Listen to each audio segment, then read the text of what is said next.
السلام علیکم ناظرین، میں آرزو انصاری اس نئی انفارمیشن والی ویڈیو میں تہہ دل سے آپ کا استقبال کرتی ہوں۔ تو آئیے بنا زیادہ بات کیے شروع کرتے ہیں آج کا ویڈیو۔ پچھلے ایپیسوڈ کا سوال، دنیا میں سب سے آخری نبی کون تشریف لائے؟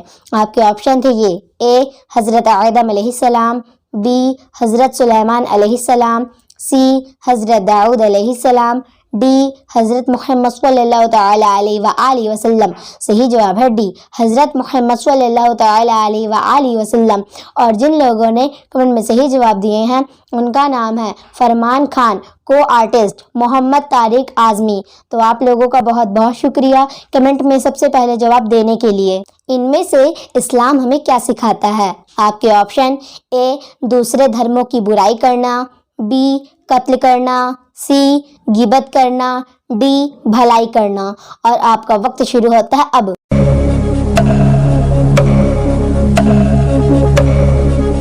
صحیح جواب ہے ڈی، بھلائی کرنا۔ دنیا میں اسلام مذہب کو لے کر لوگوں کا ایک الگ ہی نظریہ ہے۔ اسلام کو بہت ہی بے رحم مذہب دکھایا جاتا ہے۔ اسلام کے بارے میں اسی بات پر غور کرنا چاہیے کہ جو نماز کے سمے کے لیے حکم دیتا ہے، وضو کرتے ہوئے 2 بوند زیادہ پانی بھی زمین پر نہیں گرنا چاہیے یا ضائع نہیں ہونا چاہیے، یعنی جو اسلام ہمیں ضرورت سے زیادہ پانی بہانے کی اجازت نہیں دیتا ہے، وہ خون بہانے کی اجازت کیسے دے سکتا ہے؟ دراصل بات کچھ ایسی ہے، اسلام ہمیں جو تعلیمات یا تعلیم دیتا ہے انہیں لوگوں نے سمجھا ہی نہیں۔ اسلام ہمیں نفرت نہیں، محبت سکھاتا ہے۔ ناظرین، اگر آپ لوگ چینل پر نئے ہیں تو ضرور چینل کو سبسکرائب کریں۔ اور بھی کچھ اسی طرح کی باتیں ہیں، ہمیں قرآن میں اس کا صاف صاف ذکر ملتا ہے۔ اسلام اور مذہبوں کی عزت کرنا اور بھائی چارہ سکھاتا ہے۔ اب غلط بات کو یا غلط سیکھ کر کوئی برا ہو جائے تو اسلام کو تو بدنام نہیں کیا جا سکتا نا۔ سلام کرنے کے آداب کے بارے میں نبی کریم صلی اللہ تعالی علیہ وآلہ وسلم نے ہمیں کیا تعلیم دی، آئیے جانتے ہیں۔ اللہ کے رسول نے فرمایا، اللہ کے سب سے قریب وہ شخص ہے جو دوسرے کے سلام کا ویٹ کیے بغیر، انتظار کیے بغیر خود ہی سلام پہلے کرے۔ اسلام میں سب سے بہترین اس کام کو مانا گیا ہے۔ کھانا کھلاؤ اور ہر مسلمان کو سلام کرو، چاہے اس شخص سے جان پہچان ہو یا نہ ہو۔ یہی اسلام کی سب سے اچھی خوبصورتی ہے اور خوبی بھی ہے۔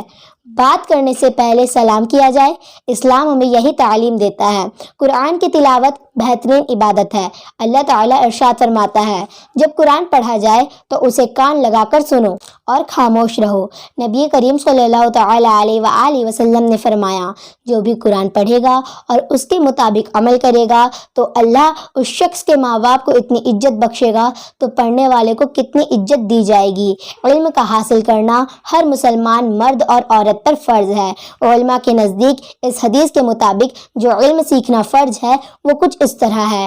علم حاصل کرنے کی حدیث میں جو سب سے پہلے اور سب سے ضروری فرض ہے وہ ہے ان کی بنیادی عقائد کا علم حاصل کیا جائے، جن سے آدمی صحیح عقیدہ رکھنے والا مسلمان بن سکے اور جن کا انکار یا مخالفت کر کے کافر یا گمراہ ہو جاتا ہے۔ اس کے بعد جو آتا ہے وہ ہے طہارت۔ طہارت یعنی پاکی اور صفائی کا علم حاصل کریں۔ اس کے بعد وہ نماز کے مسائل یعنی اس کے فرض، شرط اور نماز توڑنے والی چیزوں کے بارے میں سیکھے۔ اسی کے ساتھ ہی ساتھ وہ رمضان المبارک کے روزوں کے متعلق مسائل کے بارے میں جانے۔ اس کو زکوٰۃ کے مسائل میں بھی علم حاصل کرنا چاہیے تاکہ مالک نصاب ہونے پر زکوٰۃ صحیح طرح سے ادا کر سکے۔ صاحب استطاعت ہو تو حج کے مسائل کے بارے میں علم سیکھے۔ نکاح کرنا چاہے تو اس کے ضروری مسائل جانے اور سمجھے۔ بیاپاری ہو تو بیاپار کے لیے خریدنے اور بیچنے کے مسائل کے بارے میں جانے۔ کسان اور زمیندار ہیں تو کھیتی باڑی کے متعلق مسائل کے بارے میں علم حاصل کریں۔ ملازم بننے اور ملازم رکھنے والے پر ملازمت سے متعلق مسائل کے بارے میں علم حاصل کرے۔ ہر سمجھدار اور بالغ مسلمان مرد اور عورت پر اس کی موجودہ حالت کے مطابق مسئلے سیکھنا اور جاننا فرض عین ہے۔ اس کے ساتھ ہی ساتھ اس کے لیے حلال اور حرام کے مسائل بھی سیکھنا فرض ہے۔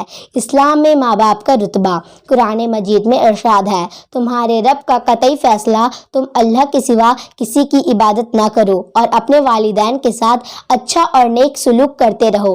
اگر تمہارے